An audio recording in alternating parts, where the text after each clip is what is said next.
بسم الله الرحمن الرحیم. ټولو ته سلام وایم، ټولو ته ستړي ماشي وایم.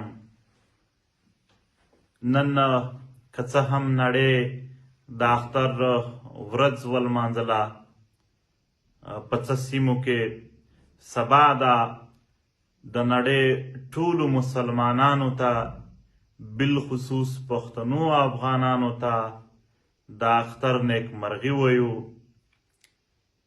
په داسې وخت کې چې نن نړۍ اختر لمانځلو، موږ پښتنو په سوات کې 11 جنازې، هغه بې ګناه انسانانو جنازې چې پرون په مردان کې پاکستانی فوج په زور ظلم باندې شهیدان کړي وو، هغه جنازې کولې.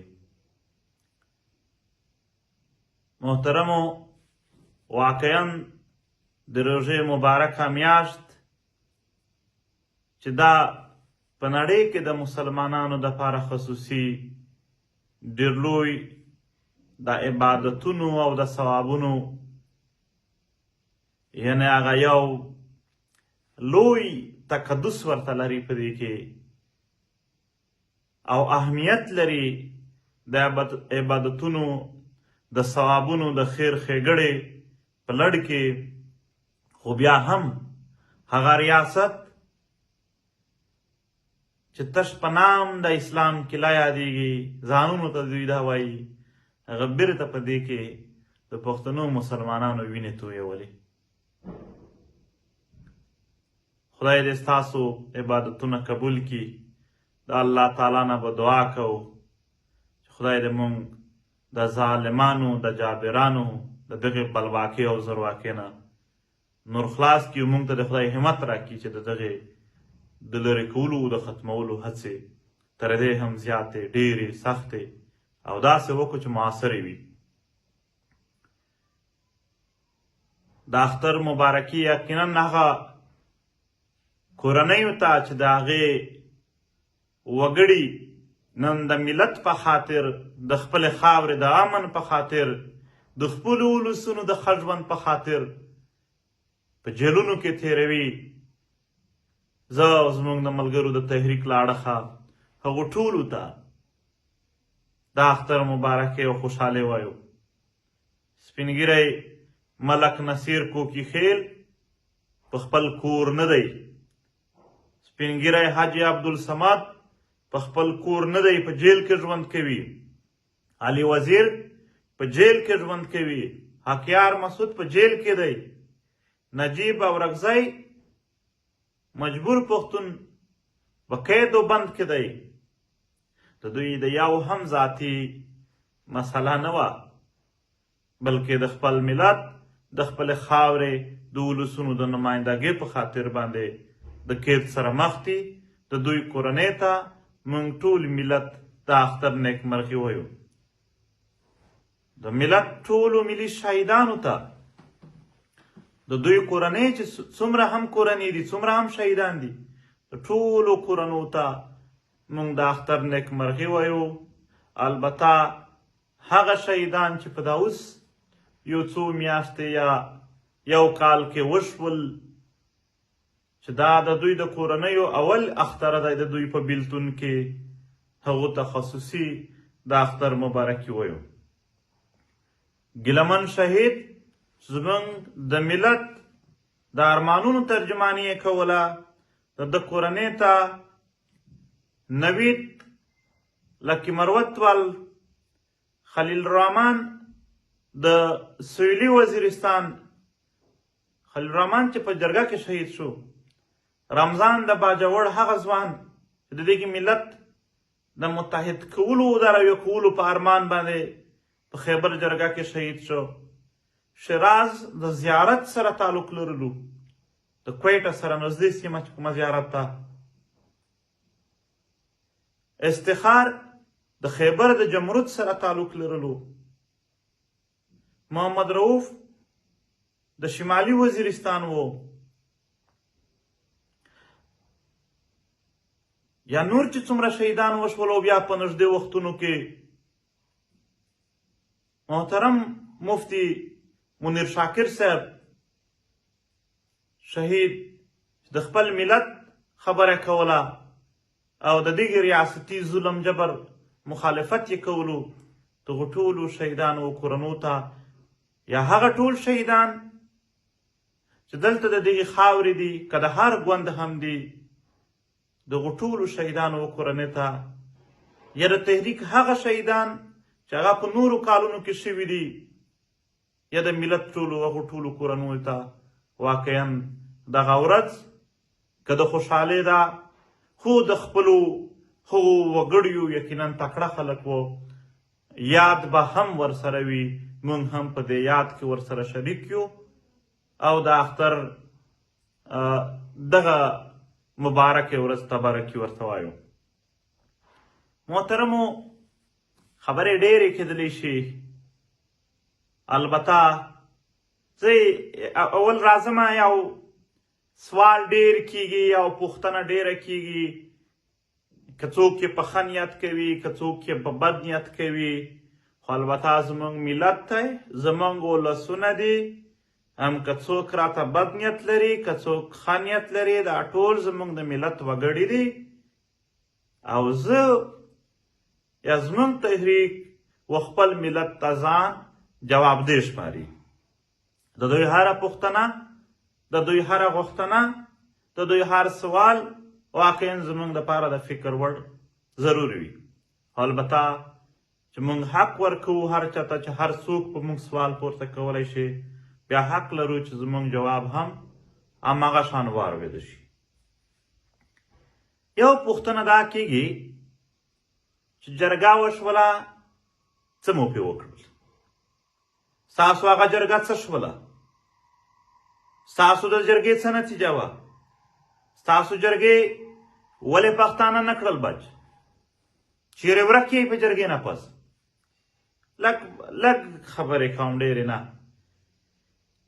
واقعا زموږ ملت ته دوی پوښتنې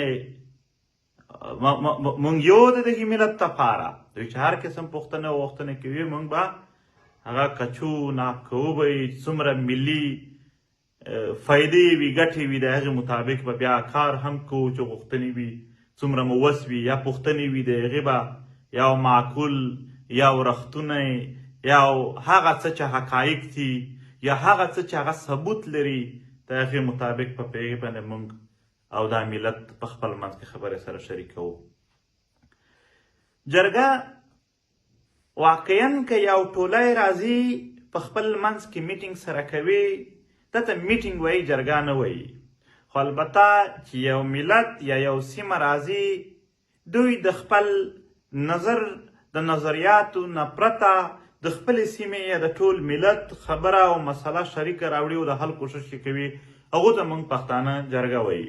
نو دا زموږ نه د ملت جرګه وه هغه ستاسو ټکی چې کیږي چې ستاسو جرګه باید هلته هر سړی د ځان هم شمار کړي ځکه چې د جرګې ښه نتیجه او بده نتیجه ښې او بدې پایلې هم د ټول ملت وي همداسې آنرشیپ هم د ملت وي.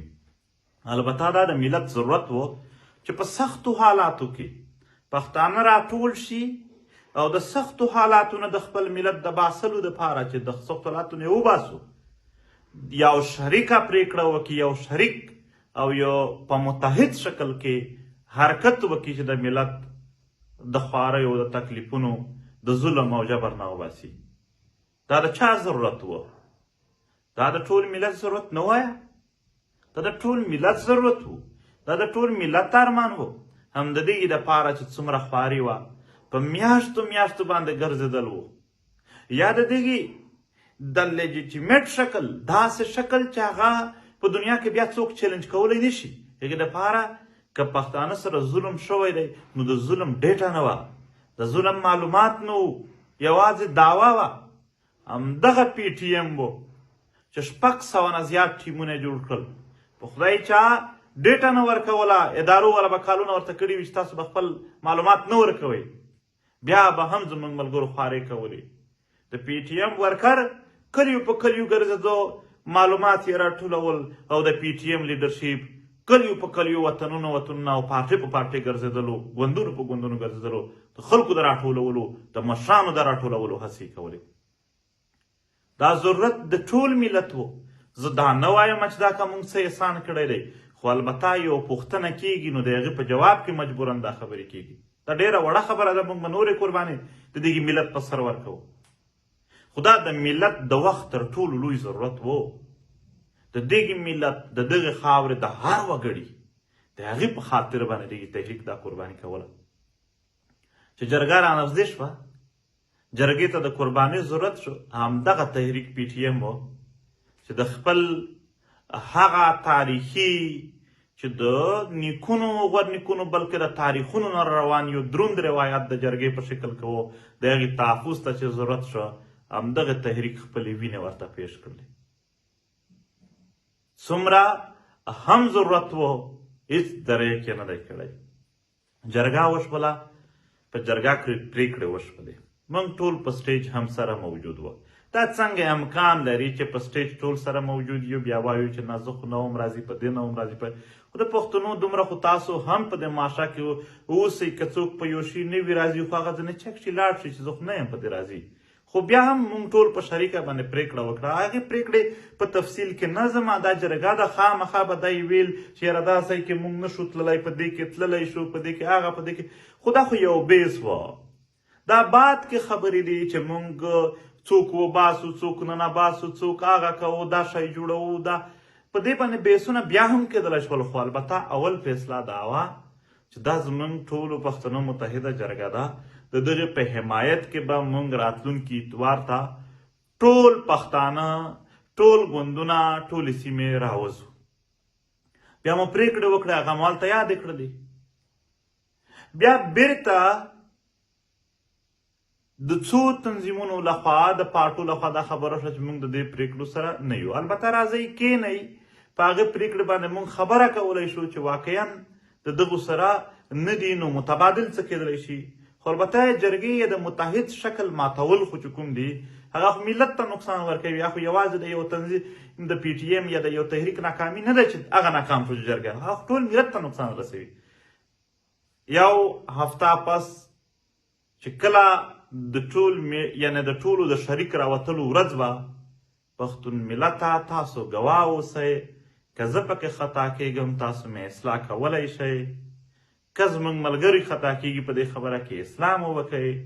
چې کله د جرګې سره د ودرېدلو چې هو بلکل زموږ ملي جرګه شوې ده، موږ ټول ملت ورسره ولاړ یو، ورځ راغله نو په دې ګراونډ باندې یوازې پی ټي ایم ولاړ و. آیا دا یوازې د پی ټي ایم جرګه وه؟ آیا دا یوازې د پی ټي ایم ضرورتونه وو که د ټول ملت وو؟ موږ خو ټول سره شریک وو. پرېږده دا چې ورسره څوک ورسره ونه درېدل. تاسو د مختلفو تنظیمونو د مشرانو یوازې د سوشل میډیا خبرې پرېږده، اتش دوه لاینونه څه چې ویلي کي چې سبا به د دغې جرګه دا زموږ شریکه ملي جرګه ده، موږ به ورسره ولاړ وو. داسې هیڅ شی نه و. دښمن ډېر په ښکاره ورځ ولیدل چې دومره لوی کوشش هم، دومره لوی منډې ترډې او کوششونو، هڅې، خواریو، تکلیفونو، قربانیو هم دلته د راټولولو امکان نشته دی د دغو خلکو کې. دښمن ولیدل چې دا نه متحد کېږي، نو پی ټي ایم خو په اتحاد ولاړ و، پی ټي ایم خو د جرګې سره په ګراونډ ولاړ و، پی ټي ایم خو په هغه ورځ هم ولاړ و، خو نور نه درېدل. زه د بل په اراده باندې، دلته خلک وایي څه مو وکړل، زه خو په دې باندې اراده لرم چې موږ څه کولی شو. البته د بل د کړنو اراده خو د هغه په لاس کې ده، نو چې هغه یې نه کوي څه وکړو، څنګه یې جوړ کړو. ولې د هغه اراده ضروري ده. ضروري نه ده چې زما په خوله اتفاق وکړه، راشه ستا په خوله کوو، خو اتفاق خو ضروري ده. دښمن چې دا ولیدل چې دلته اتفاق نه کېږي د پښتنو، هغو د پښتنو وهل سم په تیزي شروع کړل. آیا دا چلو موږ ته پیغورونه راکئ چې جرګه مو ناکامه شوه؟ ناکامه خو د دې د وجې نه ده چې پی ټي ایم نه ولاړ، ناکامه خو د دغې وجې ده چې ته نه راسره ودرېدلې. چلو جرګه پی ټي ایم ته پیغور ورکړه، خو ملت ته کوم نقصان ورسېده؟ تا خو د پی ټي ایم پر ځای پی ټي ایم نه ورسره ختمېږي، خو البته ملت څومره غټ تکلیف سره مخ شو، څومره د لوی تکلیف سره مخ شو. که چیرې په اول ورځ سپینه خبره شوې وای چې موږ یې بیخي کوونه، بیخي درزونه، بیخي نه یو در سره دښمن خو به دا یاره موجوده وای چې که انکیس د سره یو شول نو مسله جوړوي نو هغه ولیده چې دا که سره نږدې کې هم نو څه نه جوړېږي دغه نه تکلیف ملت ته لګیا شو. چلو که په دې کې هم څوک دلیل وایي اوکې صحیح ده.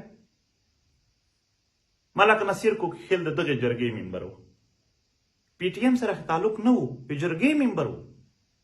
زمونږ د شریکې جرګې ځای یې راکړی و، هغه ځای کې یعنې د دوی قبیلې د دوی علاقې هغه ځای راکړی و. نن هغه چې ونیو آیا بیا څوک ورسره ودرېدل؟ چا یې تشه خبره وکړه؟ داسې نور ډېر داسې مشان و، سالار فیاض علي و چارسده کې ویې نیولو، آیا ورسره درېدل؟ نه. نو جرګه یوازې پرېښودله شوله، ملي اتحاد پرېښودل شو. چې پرېښودل شو نو ټیک ده په موږ به سختي وي، تېروو به یي، نورې به تېرې کړو، خو البته د دغې نقصان و ملت ته راځي. اوس یې پړه په پی ټي ایم دا که نه ده، د دغې ناکامي د پی ټي ایم ناکامي ده، دا د پی ټي ایم د لاسه وشول. په دې باندې ماته یو واقعه رایاده شوله، هغه د کلي نام نه اخلم، خو البته په دې قبایلي سیمو کې چې د بجلۍ خرابې شي د ټرانسفارمر نو د کلي خلک یې خپلې جوړوي. یو کلی و هغې ټرانسفارمر خراب و، یو څو ورځې پس هغه کلي کې یو ډېر ښه سړی و، هغه د کلي خلک یې راټول کړل. و د کلي خلکو ورونو تر ورونو عزیزانو، دا ټرانسفارمر چې خراب دی، زه د ماشومان وینم چې سکول ته ځي کپړې استري نه وي، ستاسو هم کپړې ګونځي وي، په کور کې زناناو ته تکلیف دی، اوبه هم پټو ته نشي سیټ کولی چې دا بجلي نه وي. نو لہذا راځئ د بجلۍ جوړې کړو. هغه وویل والله دا صحیح خبره کوي. هغه ورته چې دا ټرانسفارمر خراب دی، تر بازاره پورې وړل دا مزدوري په ما ده، بیا یې راوړل په ما دي، مستري ته درېدل دا په ما دي. یوازې دومره وکړه چې زه یو سړی یم، د ټرانسفارمر بیل په یوازې سر زه دې ګاډي ته د ډاټسن ته چې زما سره ده هغه ته نشم خېژولی. تاسو یې چې سهار 8 بجې ټیم سره ورکړه چې ورغلل، 8 بجې ته هېڅوک نه راغلل. د بېګا بیا چغه وکړه چې راشئ، بیا نه راغلل. درېیمه ورځ هغه په کلي کې تېرېده چې هغه غږ پرې وکړه چې پلانکي خان هسې د موږ سره راټول کړل، هغه بجلۍ دې هم نه کړله جوړې، هغه برق ته هم نه کړه جوړ. هغه لاسونه ډډه ته ونیول چې خدای پاک اوس دې سره څه وکړمه، راځئ تاسو نه، او پړه مو په ما راچولې ده. زه خو نن تیار یم، ته پی ټي ایم نن هم تیار دی. دلته پښتانه یو فکر لري چې گویا کې پلانکی مشر پلانکی مشر پلانکی مشر دا د سره یو شي، د مختلفو ګوندونو مشران، د تنظیمونو مشران یاد کړي. زه ټولو پښتنو ته هغه که زموږ حمایت کې دي، کمو په مخالفت کې دي، ټولو ته زما واک ستا شو، هر یو پښتون چې یم زما واک ستا شو، د نور راکېنوه، بالکل زما ضمانت ستا شو، بالکل ټټر ورته وهه چې دا یې زه کېنوم، پی ټي ایم زه کېنوم، دا نور راټول شي. موږ خو دې ته تیار یو، یوه ورځ یو سیکنډ هم د دې نه لرې نه یو. دغه خبرې تفصیل بار بار یادول واقعا څخه خبره نه ده، خو البته باوجود د دې چې دلته و دې اتحاد ته، دلته و دې جرګې ته چې په دومره قربانیو جوړه وه، هغو ته تکلیف د بل څه وجه رسېدلی دی، او راړوي یې په هغو خلکو چې هغې قربانۍ هم ورکړي دي، هغې منډې هم وهلي دي، هغې خوارۍ هم کړي دي، هغې تکلیفونه هم تېر کړي دي، او نن یې هم تېروي. نو بیا هم وایم دا ټولې خبرې د ضد په بنیاد، د انا په بنیاد، د تعصب په بنیاد، د رټ سړیتوب په بنیاد نه دي، دا یوازې د حقایقو په بنیاد دي. او بیا ورسره بیا وایو چې نن هم موږ نه یو انکاري، نن هم سبا هم هر چرته که په دې پښتنو کې چا هم اتحاد کولو، زموږ له اړخه بیخي د هر پښتون ته مو واک ورکړی دی، هم په هر شرط باندې که سره کینی، او دا شرط هم وي چې پی ټي ایم به نه وي پکې، او دوی به بیخي غلي وي، په کور کې نه وي. موږ د پښتنو ته امن راوړو، موږ ورته چې اوکې صحیح ده، تاسو د پښتنو دپاره امن دپاره کوښښونه وکړئ، موږ چې تاسو کوم ځای راته یادوي هغه به کوو. چې موږ ته د ملت امن، د ملت ژوند، د ملت واک، موږ ته دا پکار دي. موږ هغه خلک نه یو چې د مریض ډاکټران نه یو چې د مریض علاج دې وشي او زما په نه د هر چا په دوایي د هر چا په غبن طب باندې چې کېږي ودی شي، خو چې علاج وشي. دغه ملت دا نن هم وینې سره راټولې کړي دي، پرون یې سره راټولې کړي دي. کراچۍ کې یې ویشتلي وو، امیر نام یې په کاټلن کې وویشتل، په سرو وینو کې پټ کړي وو، په وزیرستان کې ماشومان وویشتل. دا صرف د روژه کې هغه میاشت چې لږ ښه کار وکړي خدای ثواب ډېر درکوي، په هغې میاشت کې پاکستان اراده کړې وه، پاکستاني فوج اراده کړې وه چې دوی به وهم، دوی به وژنم، دوی به ولم. په بنو کې ویشتلي دي، په نورو سیمو. دا څه شی دی؟ تاسو د روژې په میاشت کې څوک نه معاف کوي. دا هغه میاشت دی چې خلک دښمنۍ سره که یې وي هم پرېږدي چې خیر دی دا په روژه کې نه کوو. مسلمان چې یو ځل وي هغه روژه ته ډېر احترام لري. مسلمان چې هر یو ګناه کوي، هر یو ګناه چې کوي، خو چې روژه راشي ما ډېر زیات داسې خلک لیدلي دي چې بیخي یعنې کمزوري مسلمانان وو، خو په روژه کې هغه هم ډېر احتیاط کوي. ډېر ګناهګار انسان هم په روژه کې احتیاط کوي، خو دغې قاتل هېڅ احتیاط نه وکړو. تا څوک په روژه کې نه معاف کوي. د دغې په خاطر باندې، د دغې ملت په خاطر باندې هر یو پرېکړه. او دا نه چې که اتحاد نه جوړېدو نو موږ به بیا هم څه نه کوو، بیا یې کوو. په خدای چې په دې وجود کې یو ځل وینه غړېږي، په دې وجود کې یو ځل ساه وي، د دغې مظلوم ملت، د دغې مظلوم ولس په ملګرتیا کې به موږ خپل اعمال جاري ساتو. که مو څوک ملګرتیا کوي که یې نه کوي، که څوک اتحاد جوړوي که یې نه کوي. زه به په آخر کې راځم چې د دغو خبرو علاج څه دی، خو البته یوازې دلته یو بل طرف ته اشاره کوم. حاجي عبدالصمد یې ونیو په بنو کې، چترال ته یې یوړ. کیس څه و؟ یو ایس ایچ او پې جوړ کړی چې دغه په چترال کې چرس خرڅ کړي دي. دا پاکستان دی، دا پاکستان دی چې چرس یې خرڅ کړي. د پښتنو ستاسو یو مشر چې ټول عمر یې 80 کاله عمر یې د دغې ملت په خدمت کې تېر کړی دی، په هغه باندې هغه چترال چې دی په ټول عمر یعنې چترال یې لیدلی نه دی، په هغه چترال کې په ده باندې چرس یې خرڅ کړي دي. یو ایس ایچ او د اف آی آر پي کې چېرته د خیبر پښتونخوا حکومت لاندې بیا یې هغه راوړي چې هغه ځای نه خلاصېږي، شانګله پولیس یې وړي. څه یې کړي دي چې دلته چرس خرڅ کړي دي. هغه یې چې خلاصوي عدالت، دا یو صحابۍ ته راوړي، د صحابۍ نه مردان ته وړي، د مردان نه نوشیره ته وړي، د نوشیره نه پېښور ته وړي. دا یو ضلع باندې یو جیل ته ځي، یو ایس ایچ او هلته اف آی آر کوي. هغه یې کوهاټ ته وړي، کوهاټ نه بنو ته وړي. موږ دلته او بیا ملک نصیر په خیبر کې نیول شي، بیا یې پېښور ته وړي، بیا یې کوهاټ ته وړي، بیا یې ډي خان ته وړي. په ډي خان کې اف آی آرونه څه دي پې؟ هلته ویل په وزیرستان کې یو کس اف آی آر پې کړی دی چې ما ویډیو کتله، هغه مې کتلو په فیسبوک باندې تقریر، دغې سړي پاکستان خلاف خبرې کولې. اول خو د پاکستان شته چېرته؟ دومه خبره هلته انټرنیټ نشته دی چې هغه کس ته خلک کور ته ورغلل چې ولې دې اف آی آر کړی، چې زه خو خبر هم نه یم. دومره دروغجن اف آی آر. موږ صوبایي حکومت ته خبر ولږلو چې یقینا دغه خو هغه خلک دي چې خپل هم په ځای پر ځای د مظلومیت شکار دي. دا به کیدی شي د مظلومیت خبره وپوهېږي چې دا څه شروع دي. هغه وویل خلاص به شي، رژې نیمایي ته به خلاص شي، هغه به وشي. دا الټا د دغې هوم سیکرټري په دستخط باندې چې د هوم منسټر لاندې وي پنجاب ته ورکول شول. چاته؟ هغې پنجاب ته چې دی وایي چې د پنجاب حکومت د مریم نواز حکومت دا زما دښمن حکومت دی، د دغې پښتنو د دغې جرګې د دغې ملت هغه خدمتګاران بیا و پنجاب پولیس ته د دغې صوبې په ساين باندې ورکول شي. زه دلته د نفرت په بنیاد دا خبره نه کوم. ما بد یاد که خو د دغو حقایق نه به تر څو منډه ووهې. ما ته ووایه چې دی غلط و، خو په خدای که د ولسونو د ذهن نه دا خبرې ته وباسي. هغه یې ویني په سترګو باندې. دا علي وزیر یې ونیو اسلام آباد کې، پنجاب ته یې ورکړ. د پنجاب په 9 ضلعو باندې ناجایزې 3 MP ورکول.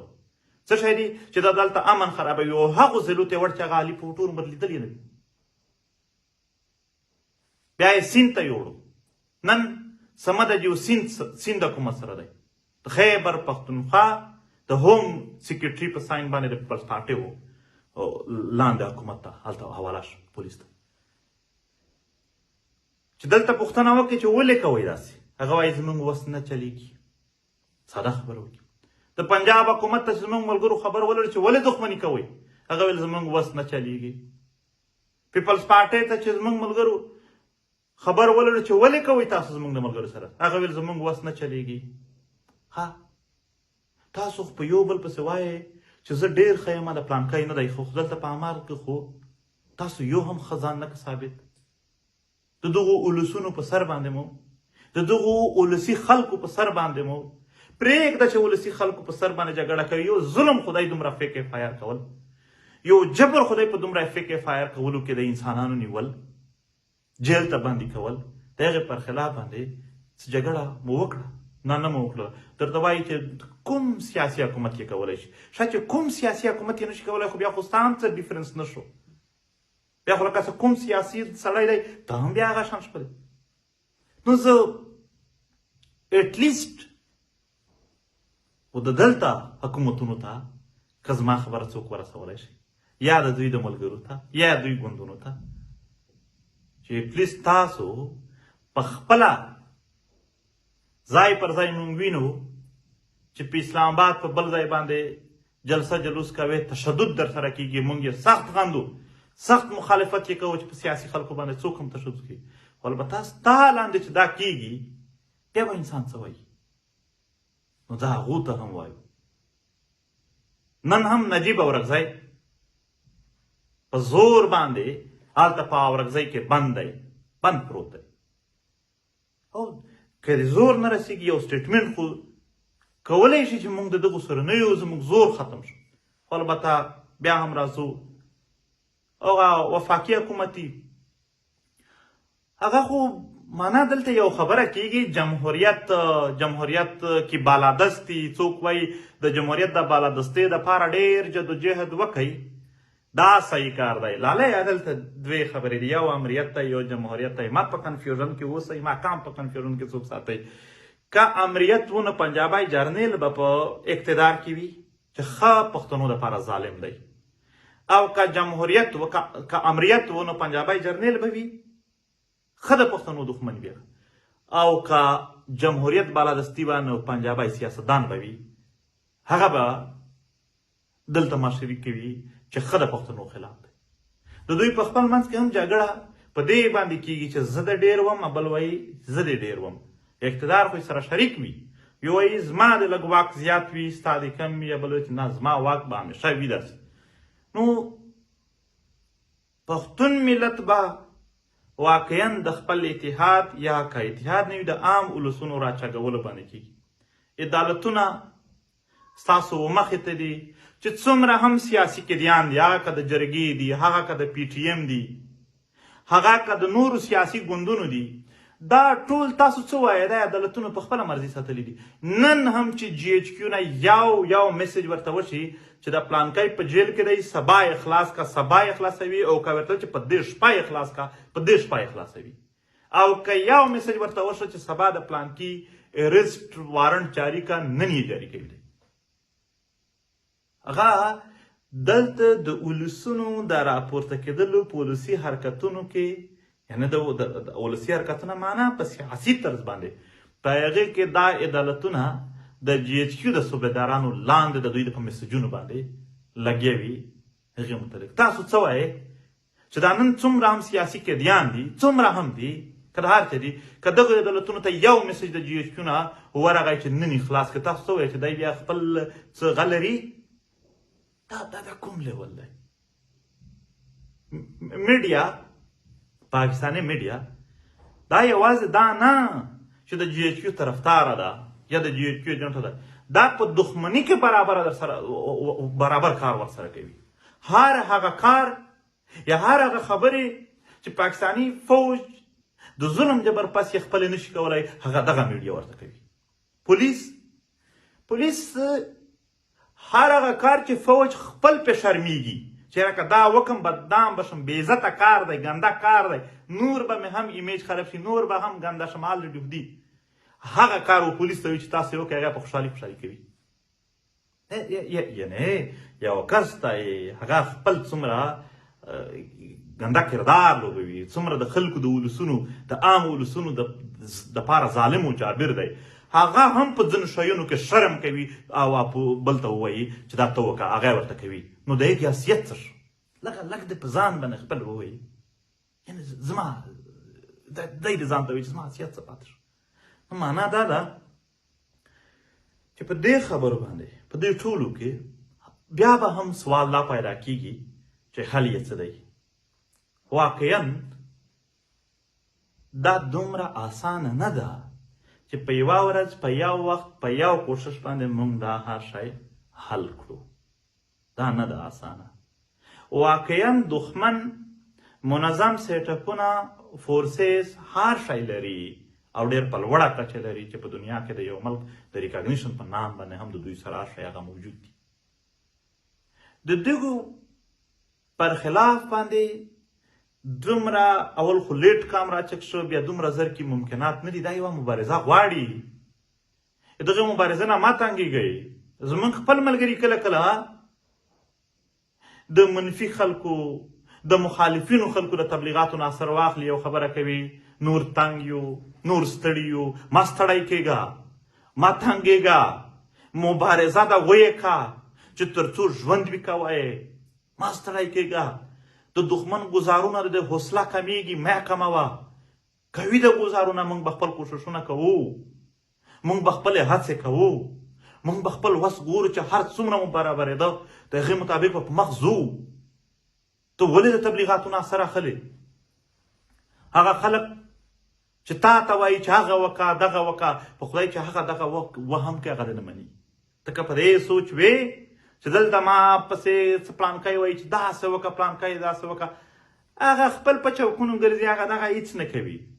ته کوې نو ته باید په یو پلینینګ په یو منصوبه لاندې ښکلی په طریقه باندې په مخ لاړ شي. وینو خو زما او ستا د مزاحمتي خلکو تویېږي، باید هغه خپل هر شی ډېر په ترتیب وکړي.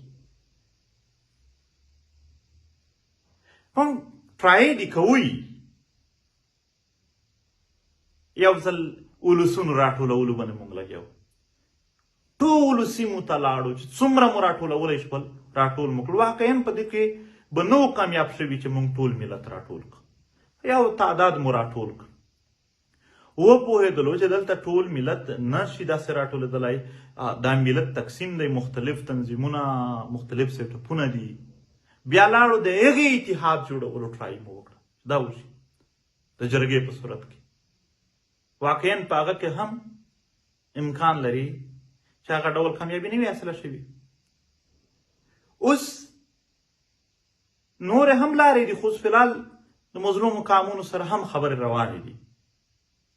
ټرای کوو، یوه ټرای خو به درته پې سیټ شي، یوه ټرای خو به مونږ ته هم منګولو ته څه راولي.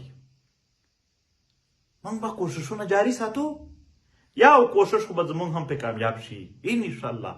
انشاءالله زما یقین دی چې الله پاک به امتحان اخلي ضرور زموږ د استقامت، زموږ د ارادو، زموږ د همتونو، زموږ د خواریو، خو البته کامیابي به مو وي. کوششونه مو کړي دي، نور کوو، یو لار هم نه پرېږدو. په هره لار به د مزاحمت وي، د مفاهمت په لاره به موږ قطعا لاړ نه شو. هره لار به د مزاحمت لار وي، د مزاحمت په لارې ورځو تر څو چې کامیابي نه وي، تر څو چې منزل ته نه وي رسېدلي، تر څو چې دا خاوره د بلواکۍ او د زورواکۍ نه وي خلاصه شوې، تر هغې به دغه ټرایې روانې وي د دوی په مخالفت کې، د دوی پر خلاف په مزاحمت کې، او هره لار به ورته خپروو. اوس هم لګیا یو، موږ چې هر یو حرکت کوو ډېر زیات انتظامات ورته کوو. دا ډېر غریب تنظیم دی، دا ډېر غریب تحریک دی، دا ته ډېر انتظامات لګي. نو ملګري به ډېر یعنې هغه ایډیالیزم صحیح دی، ملګري د خواهش لري چې که زموږ تحریک د هر څه زر وکړي، خو موږ سره دومره سہولیات، دومره وسایل، دومره سیټاپونه نه وي چې هر شی زر وکړو. راځو د یو مسله ته چې افغانان د ایستلو فیصله ودغې سټیټ کړې ده چې دا د لاړ شي او مختلف تورونه هم پې پوره کوي چې ولې د لاړ شي بیا ځان ته دروغجن جوازونه جوړوي. اول خبره خدا کوو د خپل ملت ټول ملت لروبر کې بیا بالخصوص د کوز وطن او پښتنو ته چې دلته د میډیا والګرې دي د بل وطن خلک بیا ستاسو نه تپوسونه کوي چې دا د لاړ شي تاسو څه وایئ. یو دا سوال کوم درته د خپلو ورونو د خپلو افغانانو دا زموږ کام دی، موږ یو خلک یو، د دوی متعلق منفي خبره کول، ټیټه خبره کول یا هغه خبره کول چې هغه د ورورګلوۍ حق نه پکې ادا کېږي نه ډډه وکړي. هر څوک چې پوښتنه کوي ته چې ورونه مو دي، دا وطن د دوی خپل دی چې چرت څومره هم اوسیږي ودې اوسیږي او که دوی په تکلیف کې وي ځای نه وي ورسره خپل کورونه به ورته خالي کړو، هم په جونګړه کې واوسېږو خو دوی ته به خپل کورونه ورکړو. تاسو د نورو قامونو د نورو ولسونو په مخ کې د خپلو پښتنو افغانانو متعلق که مو نور وس نه رسېږي دوی متعلق یو خیرخواهي، یو ورورګلوي، یو یووالی د دغې اظهار ضرور کوئ. او افغانان زموږ د بر وطن چې دي دا مو یو وطن دی. زه دا یو ټکی دی که څوک ادا کوي هم زه ورسره اتفاق نه لرم. مهاجر یعنې ته هم یو ژبه مو ده. څنګه په خپله خاوره کې دننه څوک مهاجر نشي کېدلی، هغه چې ته د دغې خاورې بل چاته واوړې بیا به دا ټکوي. نو تاسو دلته نه کډوال یې نه مهاجرین یې، په خپله خاوره یې. واقعا دلته د چا قبضه ده، دلته د چا زور دی، په هغو باندې زموږ وس نه رسېږي. ګینې د ستاسو د تګ خبرې و بیا هم د ایده ورځ یې ورکړې ده په دې باندې دا موږ ته ډېر زور راکړی دی، ډېر پې خفه یو په دې چې داسې هېڅ نه وی شوي. نو خدمت ستاسو په هکله باندې یو مزاحمت واقعا ډېر په کار و، موږ نه به کمی شوی وي. بیا به هم موږ خپله خبره کوو چې تاسو دلته خپل اوسېږئ، موږ چې څومره هم وس بیا به کوو. بیا چې په وس تېره وي بیا خو تاسو وینئ چې خپل هم موږ هره ورځ نسي مو وژني مو وس مو نشي پې پوره. یو دلیل چې دوی وایي چې دوی د بر وطن افغانانو حالات خراب کړي دي، دماکې د دوی د وجې کېږي، دا سراسر دروغ دي. 50 کاله 40 کاله کېږي دوی دلته اوسېږي، دماکې نه کېدلې، خو چې تر څو کرنل امام ټریننګونه وکړل او تنظیمونه یې جوړ کړل هغه نه پس شروع شوي دي، نه دي د بر وطن د افغانانو د دلته راتګ باندې شروع شوي دي، دا د هغو په نتیجه کې شروع شوي دي. دا تنظیمونه موجود دي، هغې خلاف حرکت ولې نه کوي چې ته دلته په غریبو ولسونو راولګېدلې. هم که چیرې ستا د افغان طالبانو سره څه ورانی دی، یا د دی یا د نه دی، یا د هغې په حواله سره د څه کشمکش دي، نو د هغې سزا ته عامو افغانانو ته څنګه ورکوې؟ په فتوحاتو دې په اسلام آباد کې پارټۍ تال منځلې او نن یې که د کړکېچ لږ څه چک ټیټ ورسره راځي بیا سزا عامو افغانانو ته ورکړي. نو دا بې دلیله خبرې دي. حقیقت دا دی چې ظلم جبر کوي او موږ د دغې په مخالفت کې ولاړ یو، دا ظلم جبر دی نه کېږي. هم بیا چې کوم د اپریشنونو خبره کېږي په هر ځای کې، په هر فورم، په هر لحاظ سره به موږ د هغې په مخالفت کې ولاړ وو. د پیغام د اختر په هکله وو. یو ځل بیا ټولو ته د اختر نیکمرغه وي، د چا چې سبا دی هغه ته د سبا نیکمرغه وي. خدای مو آباد لره چې څومره هم ملت یې، څومره هم زموږ پښتانه دي، خدای مو په خیر شي لره. خدای دې موږ او تاسو ته د اتفاق، اتحاد او د رښتونې سپېڅلې مبارزې توفیق راکړي.